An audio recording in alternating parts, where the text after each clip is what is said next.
The Best of Beaver County is sponsored by and content is provided by St. Barnabas. The show airs every Thursday from 11 to 11:30 on WBVP, WMBA, 99.3 FM, and Facebook Live.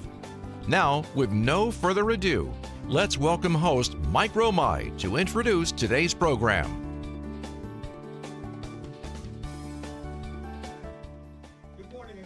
Best of Beaver County Radio Show on the St. Barnabas Radio Network.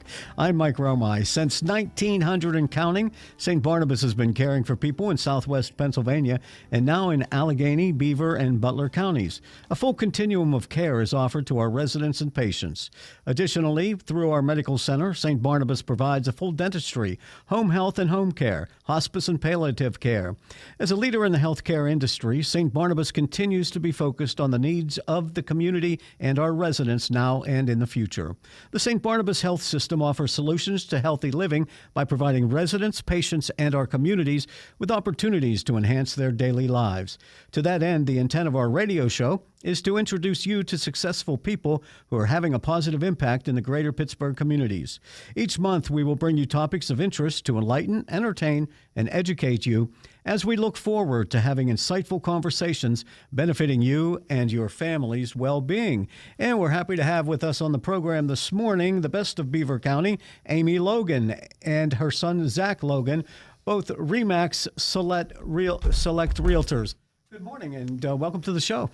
Thank you. Good morning. Thanks for having us. It's so good to have you in here. The housing market is such an interesting topic, and it's such an interesting sector of our economy in general that we just follow it, but we really don't understand it for the most part. Tell us, how does one get involved? Amy, how did you get involved in real estate and being a realtor? I'm sure everyone has a different story. Mine involved, I was running a help desk for computers, so everyone calling me was a little bit mad. And yeah, so I think I just had enough and basically quit and was sitting at home, and my husband signed me up for some real estate classes. Interesting how that works. Did you, when you were working the help desk, so people always called you and wanted you to solve the problem right there and then? Right there and then. And if you couldn't, you took the brunt of their anger. Correct. And almost it's like real estate, too. There's always things that come up from start to finish. So once you got signed up to take the real estate classes, what did you think of it? Because as we sit back, and I've known realtors over the years, and I think I can't do that any more than when we were talking before the show and talking about coming on air, thinking, I'm nervous about this. But you're dealing with people every day, and I just deal in words. You're dealing in money when you're dealing with clients. It's usually one of the biggest investments that they have in their life, and honestly, we feel trusted to help them. But, we're babysitters, we're dog sitters, we're negotiators, we're therapists. We're just all wrapped up in one. Yeah, but you like it. We love it. Yeah, because not only did you become a realtor, and you have to take a test, and you have to have a license and all those other things, you encouraged your son to get into it? I did. Yeah. Zach, tell us about it. What was it about your mom's occupation that you thought, man, that looks pretty cool, I'm going to do that? Yeah, so my whole life, my mom's been an agent for, I believe, 21 years. I'm 24, so pretty much my whole life. And I'd say even whenever I was 6, 7, or 8, they would always be going to show houses, see houses. I would maybe tag along here and there.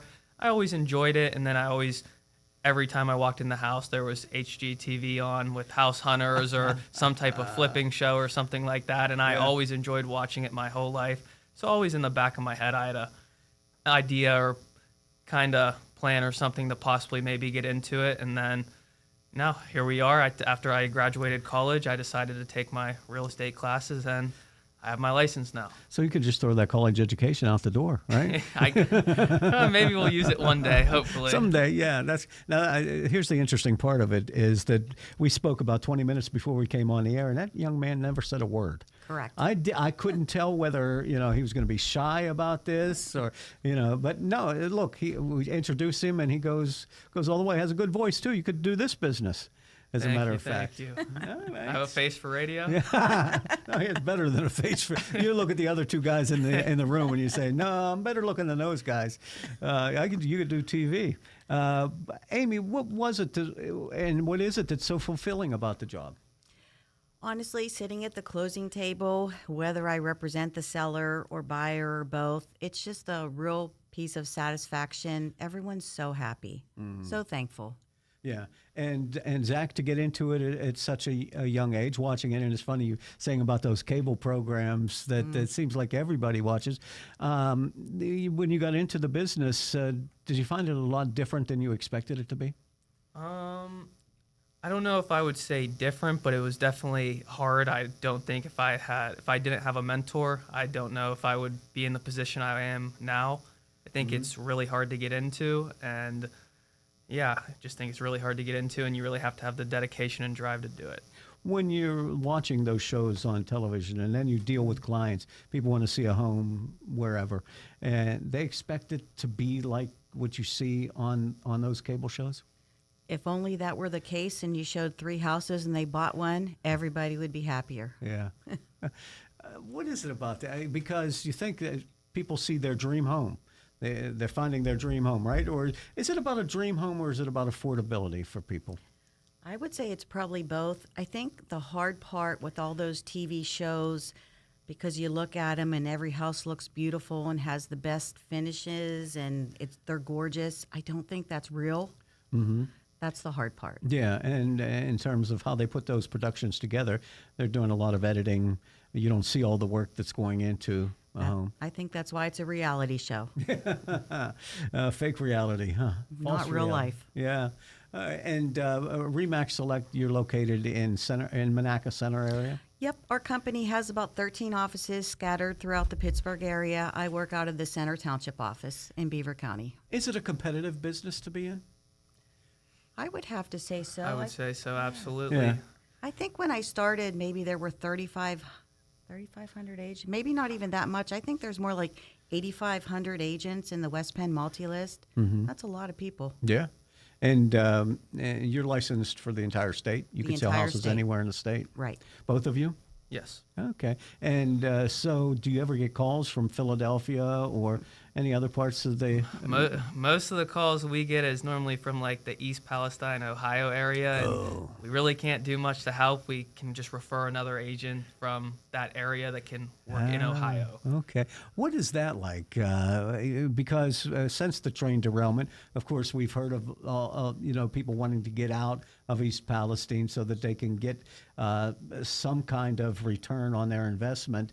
What is that like nowadays for folks, not only in East Palestine, but maybe Darlington here in Pennsylvania, Enon Valley, places that may have been affected by it? So I'm not too sure on people leaving, but I'm actually just met up with a new client. He is looking to buy. He is from out of state down south, and he was looking in the East Palestine area, and I told him that was where the train derailment happened, and he was all the way from down south, and he heard about that, and he said he was no longer interested even checking out the area. Oh, okay. So I'm not sure how that works for all other people, but that was from somebody who was not from the area. Interesting. So no matter what tests are being done or anything like that, it's a hard sell to buy property in that area or to sell your property in that area.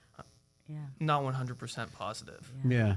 And we're not licensed in Ohio, so it's really hard to comment on that. I'm not really sure what to say. I don't, I don't really know anyone that lives there. Yeah. You would think it would go cheap. You would think. If it's a hard sell and not a lot of people are looking there, you could buy acreage and acreage out in that direction for a good price. What is it that people look for when they're looking to buy or sell their home? Are they looking for...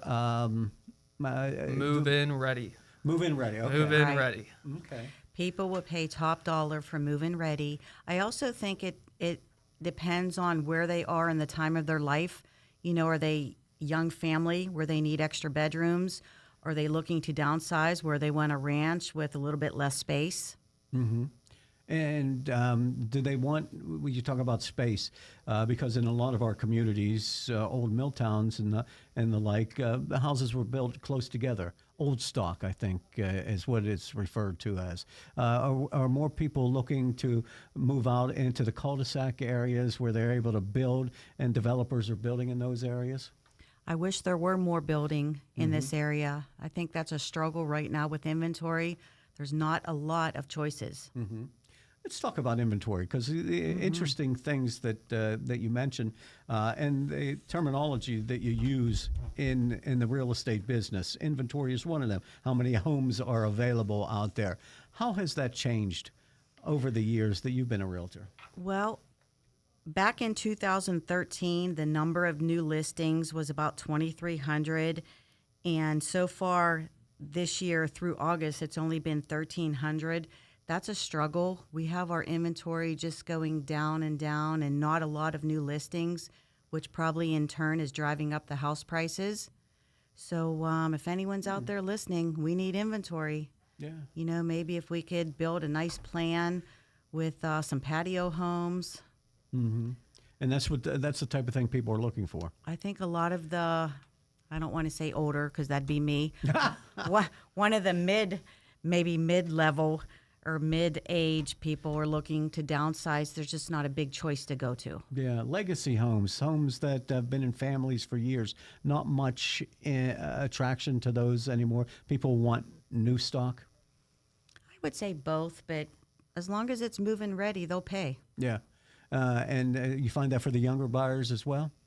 The younger buyers, I really think a lot of my friends and stuff like that, they're ready to move out. They just want something. Most of them are not handymen, so they want something move-in ready, and they have the money. I mean, it seems like a lot of people my age and stuff are making decent money and have the ability to buy, $200,000 houses and are ready to move out at 23, 24 years old. Wow, and they're willing to pay for these kind of houses. More than willing to pay. Yeah. Wow. Correct. Yes. We're talking with Amy Logan and Zach Logan. They're realtors with RE/MAX Select. We're talking about the housing market. We're talking about real estate, the real estate business, dealing with clients, having open houses. It must be tough on Sundays, isn't it? Because it seems like all the open houses, whenever I see balloons going up on a street pole somewhere and they're having an open house, it's on a Sunday afternoon. It's funny that you say that. I think probably back in the day, that was the day for open houses because of the newspaper. You can put a nice, colorful ad in the paper. I think the internet has changed a lot. There's some twilight open houses. I'll be doing one this Saturday. I don't think it matters what day anymore. Yeah. And you always work around a Steeler game.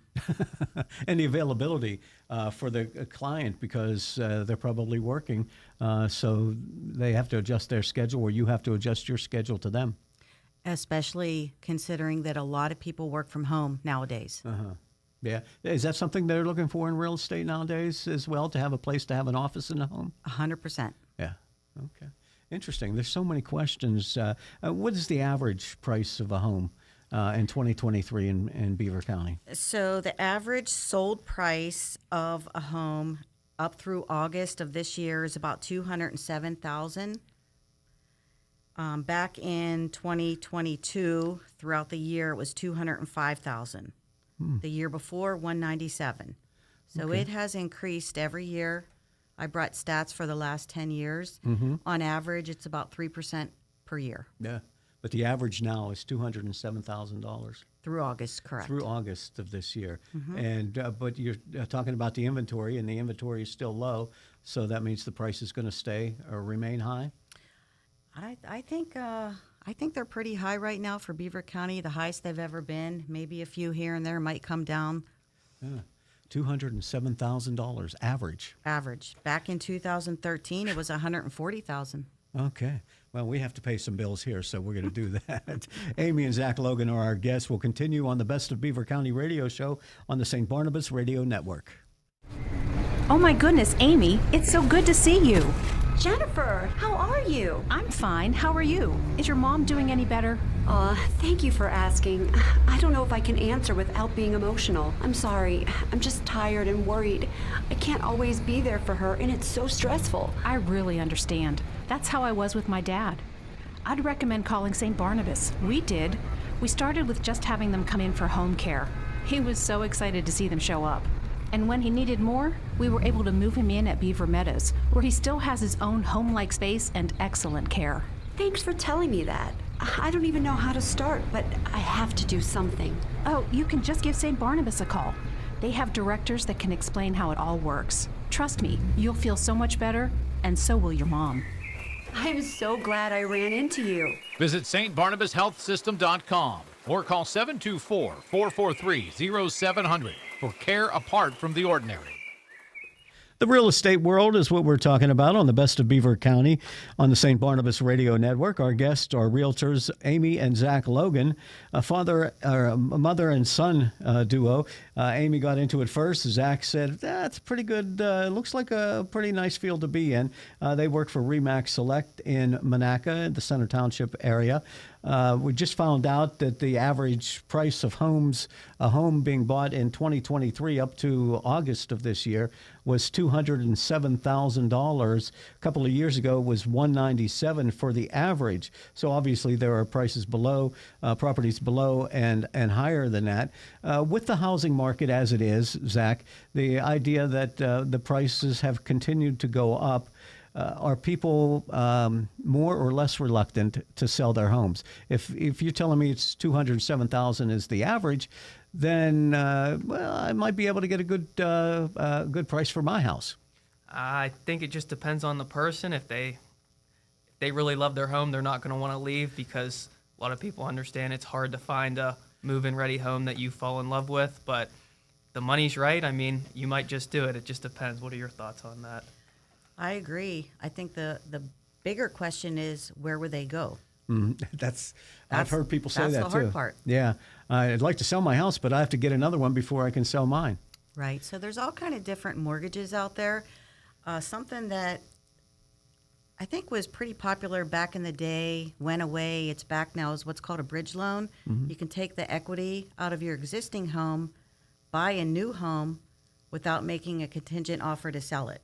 And then after you close on your new home, then you sell your old home, and you take your proceeds and put it on your new mortgage. Wow. A lot of different programs involved in the real estate industry, isn't there? A lot of different things to learn and memorize and know.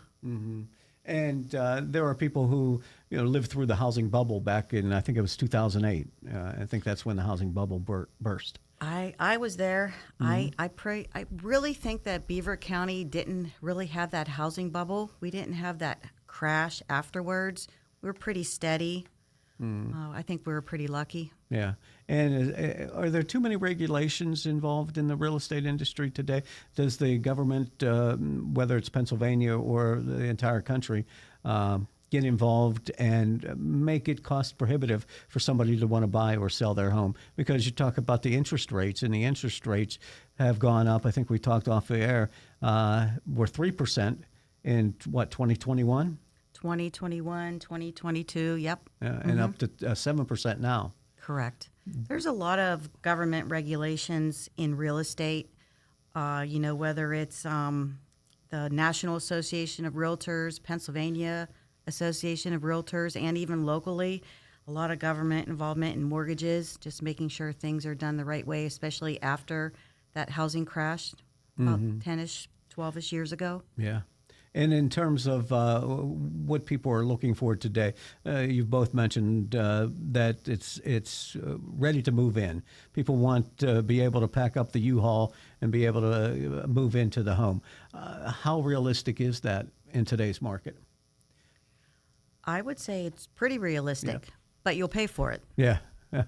And people say, well, I want to sell my house, but I've got all this work to do.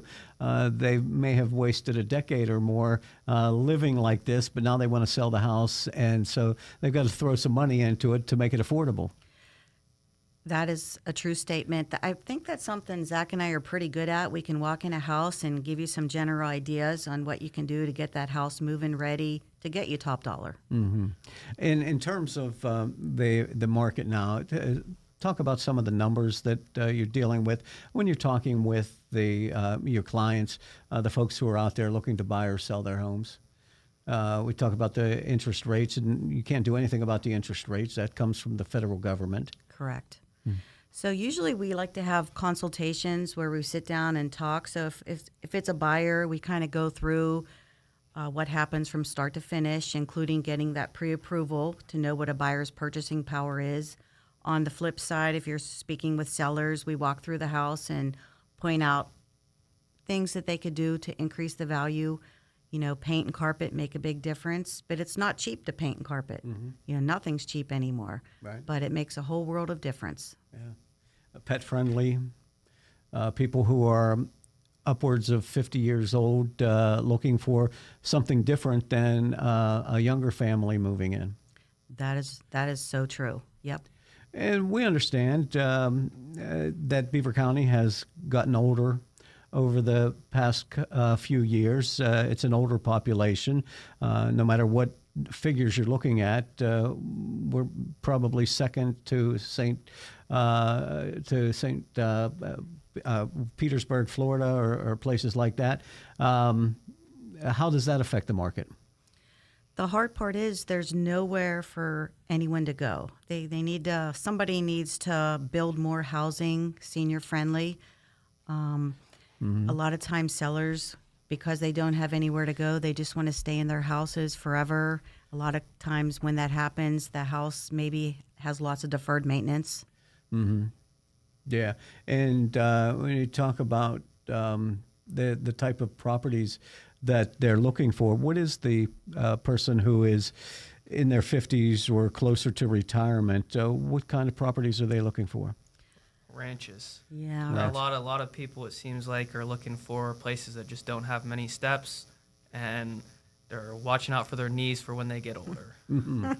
Yeah, well, you'll find that out someday, Zach. You'll find that out. So that's those are few and far between as far as finding the proper house. Those are really tough to find. Yeah, but we're always seeing, whether it's Chippewa or Center or Hopewell, that they're building homes all over the place.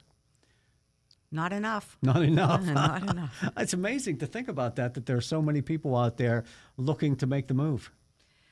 I would say I probably have a dozen or so clients, and I'm probably not the only one. Just something, maybe like a fourplex or some type of patio home where there's no basement, everything's on one floor.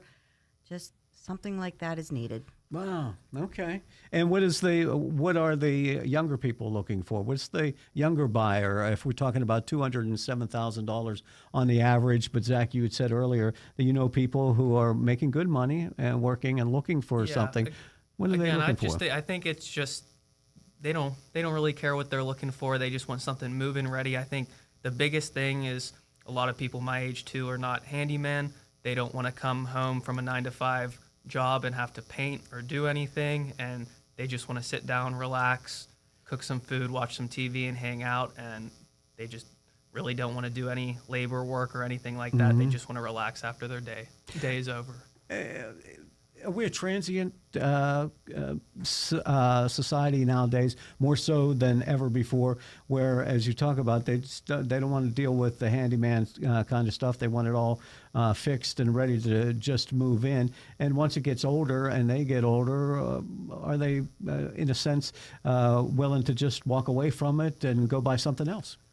My honest opinion would be yes, because the way I would look at it is if I would want to buy a house or something like that, I would want something move-in ready on the newer side. At my age, I would probably plan on being there for 5 years to 10 years, not too long. And at that point, I can probably still put the house back on the market and everything can be in newer condition. And I still probably won't have to do much. Obviously, there's going to be things I'm going to have to fix here and there, but shouldn't be anything major. Yeah, it's like people used to buy cars. You have your car for a couple of years, try and limit the number of dings you have and maintenance that it needs so that you can trade it in somewhere down the line. It sounds like that's what people are looking at in real estate today. I would say the average time in a house is maybe between 5 and 10 years, give or take. Mm-hmm. I don't know whether that's frightening to me or sad to me, because most of us who are in our 50s and 60s today grew up in homes that your family lived in for generations. I don't think that's the case anymore. Maybe here and there. I do know that if somebody grows up, let's just say in New Brighton, I went to New Brighton, they want to stay there. There's a lot of people that will stay there forever, build their life still around where they grew up. We've always been a bedroom community in one respect or another to Pittsburgh and Cranberry and Boardman and those kind of places, even more so today, where there are people who work in those places but are looking for properties back in Beaver County. That's a true statement. Yeah. Yep. A lot of people want to come back home, too. What should people be looking for when they're looking for a home? Because I go online and you can see all the properties, or so many of the properties that are available here. What should we be looking for as far as location is concerned? Again, I think that depends on where you are in the stage of your life. I have a lot of clients right now that are probably near my age or maybe a little bit older, in the mid-50s, and they want to come back home. They moved out after high school, went and did whatever they had to do, and now they want to come back home, and they're looking to come back home and retire and relax, and they want move-in ready. They want a ranch. Not everybody, but that seems to be a very fixable thing right now, just if we could keep working towards that. Well, you look around some of our areas in New Brighton. I'm going to be there on Saturday for the Underground Railroad tour. But the stately buildings, the big houses that are in, whether it's Ambridge or Beaver Falls or New Brighton, that have those stately buildings, 3 floors, all brick, and servants' entrances and things like that from years gone by, they're just not as popular now? You are correct. They're just gorgeous, gorgeous homes, the original woodwork and all kind of different features. I think that's a special buyer. That's probably not a normal buyer, but there are some people out there that really enjoy those types of homes. Hardwood floors, pocket doors, those are just not as popular. Correct. Why is that, Zach? You're laughing. I mean, I have no interest in any of it. I want new, and I don't really have any care towards what's the word? Character in a house. That character does not matter to me. Man. Yeah, well, isn't that funny how every generation is so different? Because you walk into a house and they have finely polished hardwood floors and those pocket doors and chandeliers and the big original woodwork trim. Yeah, I don't think the younger generation cares about that. No, it's very interesting how it all changes, but that's going into the future. And if people are looking to buy or sell a home, they can check you out. Amy and Zach Logan, Remax Select, and they can also check out the realtors and the properties because you talked about the classified ads. Now you can pick up information on houses everywhere. Correct. The internet has changed everything about real estate. Before people would have to come to your office and look in a big book to see what's available. Nowadays, you just click on your phone and you have everything right in front of you. Amy, Zach, thank you for coming in this morning. It's been interesting to talk to you. It's funny how the world changes and the housing market continues to grow. Thanks for having us. Thank you. Go Steelers. Thanks. It's the Best of Beaver County Radio show on the St. Barnabas Radio Network. We'll talk to you again next Thursday at 11. Thank you for listening